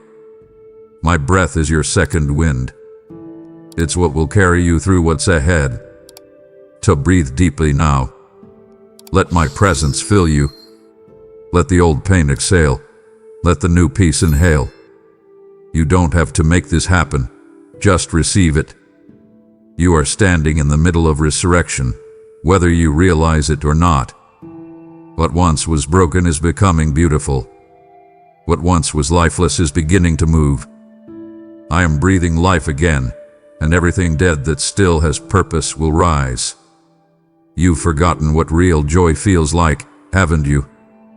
Not the surface-level happiness that depends on circumstances, but the deep, quiet joy that lives underneath everything, that peace that hums even when life is uncertain. I know where you lost it. Somewhere between heartbreak and disappointment, somewhere in the waiting and the wondering, joy slipped through your fingers. You told yourself you'd feel it again when things got better, but joy doesn't wait for perfect moments. Joy is born in presence, my presence, and I am restoring it to you. You've mistaken survival for strength, endurance for contentment. You've been doing your best just to keep going, but you weren't made to merely survive. You were made to delight. You were created to laugh freely, to notice beauty, to live unafraid of joy. But pain taught you to expect the worst, didn't it? It taught you to hold back, to brace yourself even in the good moments, because joy felt risky. You feared that if you let yourself feel it, it would only be taken away. But I'm teaching you something new. Joy doesn't vanish when circumstances change. It flows from the well of my unchanging love. You've spent years trying to protect your heart from disappointment, but in doing so, you've also blocked it from delight. I want to open that will again. I want to teach you how to smile without fear, how to hope without hesitation. The world has told you that joy is a luxury, but in my kingdom, it's your strength. It's what keeps you standing when life shakes. That's why the enemy has tried so hard to steal it, because he knows joy anchors your faith. But I am giving it back. You will laugh again. You will wake up with lightness again. You will find joy not in what changes, but in who I am. The restoration I'm doing in you isn't shallow. I'm not just painting over pain with positivity. I'm rebuilding the foundation where true joy lives. I'm healing the places that taught you to expect disappointment, rewiring the parts of your heart that brace for loss. Joy will no longer feel like pretending. It will feel like breathing. I will teach you to find me in the laughter of a child, in the calm of a sunrise, in the quiet moments when everything feels simple again. You don't need grand miracles to feel me. You just need awareness. And when your eyes open to see me in the small things, joy will become your natural state. You said, Lord, I want my joy back, and I say to you, it's not lost, it's buried. Beneath the weight of worry, beneath layers of exhaustion, it's been waiting, and I am uncovering it now. Every burden you lay down makes room for it to rise. Every lie you release makes space for laughter to return. Joy is not something you have to chase. It's something that finds you when you rest in me. I want you to know that joy isn't ignorance of pain. It's defiance of it. It's looking at sorrow and saying, you don't get the last word. It's remembering that even in loss, love remains. Even in silence, I am still good. Even in uncertainty, grace still grows. That's the joy I'm restoring to you. Not fragile happiness, but holy resilience. So go ahead. Smile again, even if your voice still trembles when you praise. Let laughter sneak back into the spaces where tears once lived. Don't apologize for feeling light again. That's what healing looks like. The heaviness that used to define you is lifting, and in its place, joy is rising. You will see it in your eyes again, hear it in your prayers again, feel it in your days again. I am restoring your joy, not the kind you lost, but the kind you've never known before. You've looked around and wondered if I've forgotten you. The prayers you whispered years ago seem unanswered. The dreams that once burned bright have dimmed. You've watched others step into their promises while you've stood still, waiting, asking, "Lord, have you passed me by?" I see the ache you try to hide, the quiet disappointment that lingers behind your faith. You keep showing up, smiling through the delay, but deep down there's a question you're afraid to voice. Did you forget me? Hear me clearly, child. You are not forgotten. Not for a moment. Not for a breath. My eyes have never left you. My hands have never stopped shaping what I promised you. You think silence means absence, but silence often means strategy. When you feel overlooked, I am actually overseeing every detail of your story. I am not the God who forgets. I am the God who remembers in perfect timing. I remembered Noah after the flood, Abraham in his old age, Joseph in his prison, Hannah in her tears. I remember every promise I've made and every prayer you've prayed. The delay isn't denial, it's development. You are not being ignored, you are being prepared. I cannot forget the one I formed in my own image, the one I wrote into eternity before the world began. I know how heavy waiting can feel. You see others moving forward, and it makes you question if you somehow did something wrong. But waiting isn't punishment, it's positioning. I am aligning things that you can't see yet. Hearts, circumstances, opportunities. If I gave you what you asked for too soon, it might crush you instead of bless you. My timing is not slow, it's sacred. I am never late. I am always precise. What looks like stillness to you is actually orchestration in motion. You said, "But Lord, it's been so long," and I say to you, I know. I count every moment of your patience as worship. Every time you choose faith over frustration, trust over panic, I see it, and it moves me. You think I've been quiet, but I've been speaking through the small things, the comfort that meets you unexpectedly, the peace that steadies you when fear rises, the hope that refuses to die. Those are my reminders that I am near. You remember how I said I leave the 99 for the one? That wasn't just a story, that's my nature. I don't misplace my children. I don't overlook those I've called. Even when you feel hidden, you are hidden in me. I sometimes conceal you for a season, not to abandon you, but to protect the anointing I'm building inside you.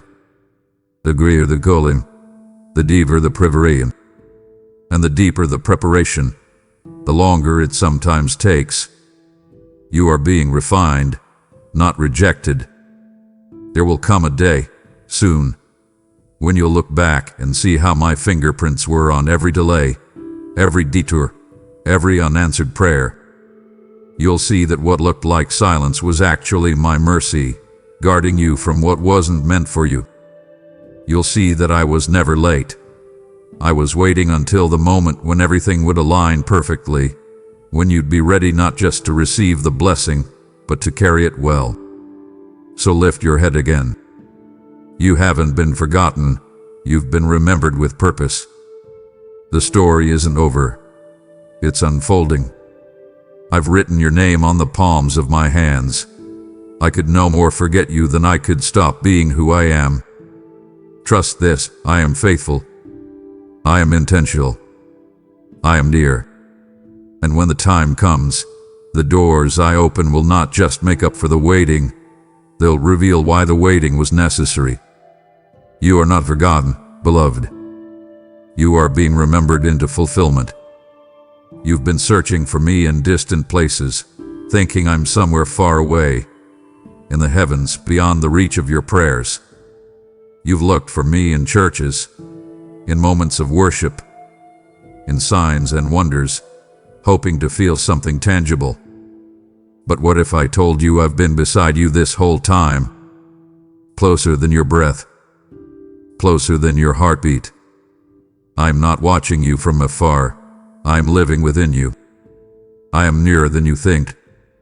You've measured my presence by emotion, When you feel peace, you assume I'm close. When you feel pain, you assume I'm gone. But my nearness doesn't fluctuate with your feelings. It's constant, unbreakable, unwavering. Even when you can't sense me, I'm surrounding you. When you cry and no one else sees, I am the one collecting your tears. When you wake in the night and stare at the ceiling in silence, I am the presence hovering near your thoughts, whispering comfort you can't quite articulate. You think your prayers bounce off the ceiling, but they never have to travel far. They reach me before they even reach your lips. You said, "Lord, where are you in this pain?" And I've said, "Right here." I was with you in the doctor's office, in the empty room, in the moment you felt unseen. I sat beside you in the car when you drove home fighting tears. I walked with you into every situation you dreaded. You have never entered a single moment alone. I've been in your joy and in your grief, in your success and in your failure. I don't come and go based on your faithfulness. I remain because of mine. My nearness is not a reward for your righteousness. It's the gift of my grace. I don't pull away when you struggle. I move closer. When guilt tells you I'm disappointed, when shame tells you to hide, I'm the voice calling you by name, saying, "Come back to me." I don't wait for you to climb back up to where you fell. I reach down and lift you myself. That's what love does. That's what I am. The enemy wants you to believe that distance has grown between us, but the truth is, I never move. I am the constant in your chaos, the stillness in your storm. My spirit lives within you. You carry my presence wherever you go. That's why you sometimes feel that tug in your chest, that sudden calm in the middle of panic, that warmth that appears when you least expect it.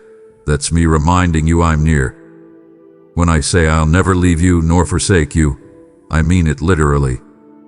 I don't step away when you sin. I don't vanish when you doubt. I don't retreat when you hurt. My nearness doesn't depend on your perfection. It depends on my promise. And my promise is eternal.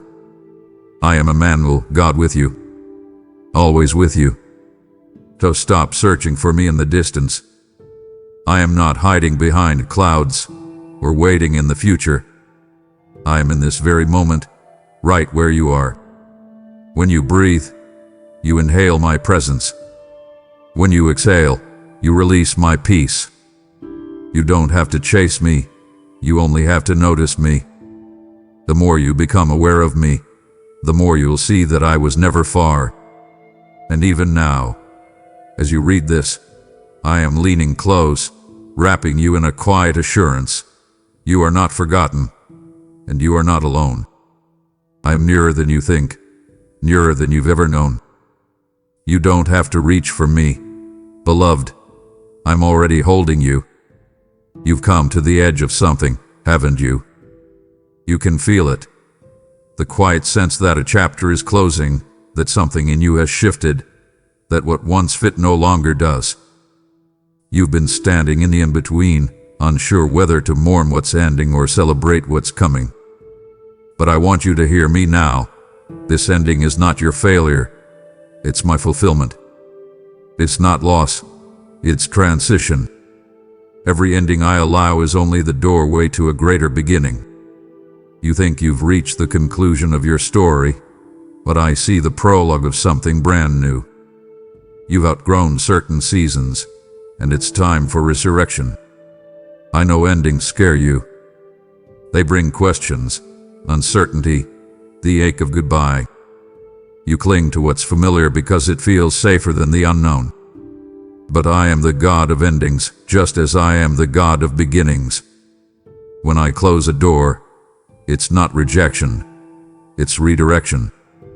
When I take something away, it's not to leave you empty, it's to make room for something more. You've been holding the ashes of what was, and I'm asking you to release them, because I'm already shaping what will be.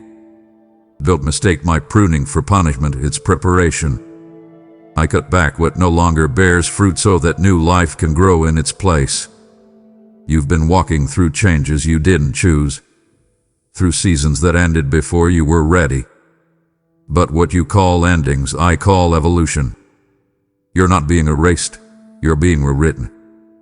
You're not being diminished, you're being developed. I am turning the page of your life, and though you can't yet see the next chapter, I've already written it with my own hand. And every line carries hope. Every word drips with grace. You are not walking into emptiness, you are walking into promise. Do you remember when I said, "Behold, I make all things new"? I meant it. Not just your circumstances, but you. You are being renewed. Your faith, your focus, your fire, it's all being reborn. The parts of you that had to die were never the best parts. They were the parts keeping you from becoming who you truly are in me. You prayed for change, and this transition, this unfamiliar ground, is my answer. You asked me to lead you deeper, and deeper always means leaving something behind. But don't be afraid. What's waiting ahead is far greater than what's behind.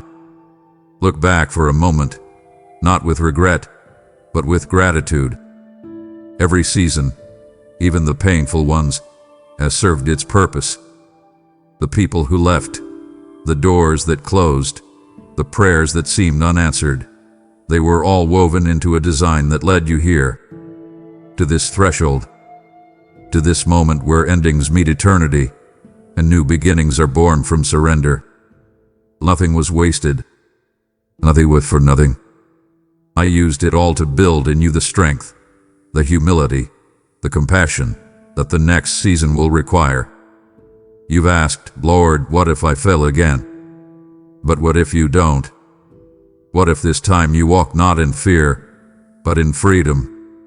What if this time you move not to prove yourself, but to glorify me? You are not who you were when this journey began. You are stronger, softer, wiser. You are ready, not for perfection, but for purpose. The ending isn't your undoing. It's your unveiling. So breathe, child. Let go of the old chapter gently. And turn the page. What's ahead is not an afterthought. It's the fulfillment of promises I made long ago. You are stepping into a new season, one marked not by striving but by grace. You won't have to force what I've already formed. You won't have to chase what's already yours. Just walk with me. Keep your eyes on me. And as you do, you'll discover that what you thought was an ending was only the beginning of everything you've been praying for. Because this is who I am, the God of resurrection, the God of restoration, the God who turns final chapters into fresh starts. Nothing in your life truly ends when it's in my hands. It only transforms. So lift your head, my beloved. Wipe your tears. You're not closing a story. You're crossing into glory. The ending is just the beginning, and I am already waiting for you on the other side.